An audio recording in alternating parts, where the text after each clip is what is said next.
আপনার নাম কি? শমশের। শমশের, বাসা কোথায়? শঙ্কুবাজি নাই দাও। আচ্ছা, আপনার তো অপারেশন হলো তাই না? কতদিন আগে অপারেশন হয়েছিল? 1.5 মাস আগে। 1.5 মাস আগে। এখন কেমন আছেন আপনি? ইনশাআল্লাহ সম্পূর্ণ ভালো। স্বয়ংসম্পূর্ণ না? আগে কি অসুবিধা ছিল? এই যে হাত পা টাটানি জিলকিনি কামড়ানো, কোমরে ব্যথা হতো, হাঁটতে চলতে কষ্ট হতো আপনার না? পা ভারী হয়ে আসতো? এখন সম্পূর্ণ ভালো ইনশাআল্লাহ। সম্পূর্ণ ভালো না? জি। আচ্ছা, কতদিন ধরে আপনি এই সমস্যা নিয়ে ভুগছেন? এটা হয়েছে আমার আরো 20-30 বছর আগে, কিন্তু হালকা ছিল। বর্তমানে 4 বছর মতো খুবই সমস্যা ছিল। 4 বছর বেশি ছিল না? বেশি মানে, আর এই 2 বছর হলো মানে খুব কষ্টের উপরে চলাফেরা করতাম, মানে রাত দিন 24 ঘন্টা খুব জ্বালা যন্ত্রণা, ব্যথা, টাটানি জিলকিনি। আচ্ছা আচ্ছা। বাসায় থেরাপি পর্যন্ত ছেলে কিনে পাঠাইছে। বাসায় থেরাপিও? থেরাপি দিছি আপনারা, মেশিন কিনে বাসায় থেরাপি দিছি আপনারা। আচ্ছা, জি, একটু 4 বছর ভালো। ধরে? জি। তো 4 বছরের অভিজ্ঞতা আমার সাথে শেয়ার করবেন আপনি একটু? আল্লাহর অশেষ রহমত, আপনার সাথে যে কোনো একটা সাক্ষাৎ হয়েছে। সাক্ষাৎ হয়ে আমার বাবা এখন সম্পূর্ণ সুস্থ আলহামদুলিল্লাহ ভাই। এবং আমি এর জন্য অনেক ডাক্তারের পিছনে অনেক অর্থ ব্যয় করছি। ঢাকাতে অনেক বড় বড় হসপিটালে গেছি, কিন্তু সেখানে যে আমি সঠিক কোনো রেজাল্ট পাই নাই। মেডিসিন দিচ্ছে, খাইছে, আমার আপনার মেডিসিনের জন্য ওই 15 দিন 1 মাস ভালো থাকছে, কিন্তু পূর্বের যে আগে যন্ত্রণা তার দ্বিগুণ হয়ে আরো ফেরত যাচ্ছে। না, খালি বলে ডাক্তারে বলেন যে ভালো না, হবে, আপনার ভালো কোনো হবে। রোগ নাই, রোগ নাই? কোনো রোগ না, নাই। কিন্তু শেষ আপনার কাছে আসার পরে আপনি আমাদের একটা এমআরআই রিপোর্ট দেখে একটা বলছেন যে এইটা এইভাবে করলে ভালো হবে।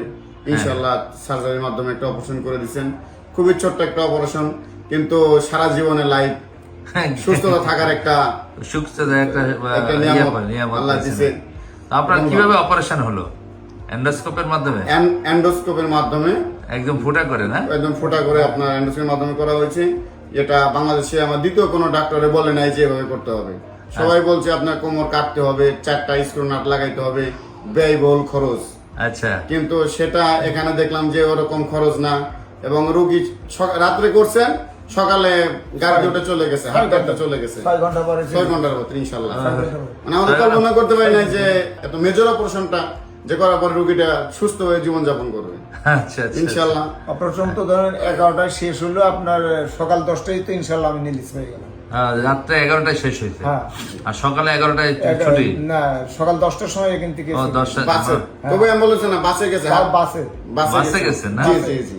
আবার বাড়িতে ওখান থেকে 6 কিলো রাস্তা ভ্যানে গেছি। ও ভ্যানেও গেছেন ওখান থেকে? জি ইনশাআল্লাহ। তা তো আল্লাহ পাকের রহমতে কোনো সমস্যা কোনো নেই। অসুবিধা হয় না, এখন কোনো ব্যথা যন্ত্রণা কামড়ানি কোনো কিচ্ছু না। এখন একদম একটা বাচ্চা যেভাবে চলাফেরা করে আমার বাবা ঠিক সেভাবে চলাফেরা করতেছে। আলহামদুলিল্লাহ আলহামদুলিল্লাহ, হ্যাঁ। খুবই ভালো বিষয়। আমি যে বড়, আমার গাড়িতে 2টো গাড়ি, খুব বড় বড় গাড়ি, আমি 2টো গাড়ি চালাই বেড়াই ধরে। ও গাড়িও চালান আপনি? মোটরটা চালাইতেছে, রাইস মিল চালাইতেছে, সমিল চালাই মিথ্যা কথা বলে হ্যাঁ। গরু মানে খামার আছে, এই যে সব কাজ করতে পারেন? সব কাজ এখন সব করতেছে, করতে। কোনো সমস্যা নেই ইনশাআল্লাহ। মাশাআল্লাহ মাশাআল্লাহ। আমরা আপনি 6 সপ্তাহ পর আসতে বলছেন, আপনার লগে যা সাক্ষাৎ করতে যাচ্ছি, আচ্ছা। যে আমাদের পেশেন্ট ভালো আছে, আপনাদের কোনো টেনশন না করেন যে কোথায় গেলাম। হ্যাঁ হ্যাঁ। আমাদের কোনো মেডিসিনও দরকার নেই, কোনো সেবা দরকার নেই, আলহামদুলিল্লাহ। জাস্ট আপনার লগে সাক্ষাৎ করতে যাচ্ছি। মাশাআল্লাহ মাশাআল্লাহ। একটু দেখান তো কাটা জায়গাটা কই? এই যে জায়গা ওই যে 2টা ফুটা কালো না? আচ্ছা, তাহলে আমাদেরকে হেঁটে হেঁটে একটু দেখান তো, একদম ভালো, হাঁটেন। কোনো সমস্যা নেই ইনশাআল্লাহ। আলহামদুলিল্লাহ আলহামদুলিল্লাহ। একদম। তো আপনাকে ধন্যবাদ চাচা আমার এখানে আসার জন্য।